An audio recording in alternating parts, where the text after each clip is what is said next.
হাসিনা যে সময় ছিল এর আগে ওই সময় একটু ভালো চলছিল, ভালোভাবে চলতে পারছিলাম, খাইতে পারছিলাম। এখন আর যাওয়ার পর থেকে মনে করেন যে চলতেই পারি না। এই রাস্তা রাস্তায় ঘুরতেছি আর কি, 2 ঘন্টা থেকে কোনো খ্যাপ পাই না, বয়ে রয়েছি। খুব কষ্ট করে চলতেছি। যেখানে 200 টাকা রোজ বাসা খরচ লাগতো সেখানে 100 টাকা করতেছি। চলার মতো কোনো পরিস্থিতিই নাই বর্তমানে। উন্নয়ন বলতে কি, মানুষের চলাফেরার ক্ষেত্রে এটা খুব ভালো ছিল, বুঝলেন নাই? মানুষের অভাব ও অনটন একটু কম ছিল, মানুষ ভালোভাবে চলতে পারতো, এই আর কি।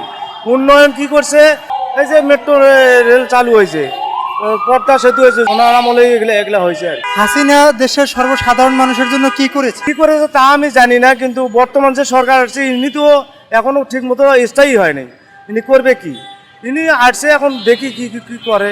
এভাবে তাকে চলবে না, উন্নতি করতে হবে না, মানুষের উন্নতি একটু করতে হবে, তাছাড়া তো চলবে না। ফ্যামিলি কার্ড যদি করে দেয়, একটা লোক খাইয়ে দেয়, 10 দিন হলে ডাল ভাত খাইয়ে চলতে পারবো, তাই না? সেই ফ্যামিলি কার্ডটা দিতে হবে, না দিলে তো চলতে পারবে না।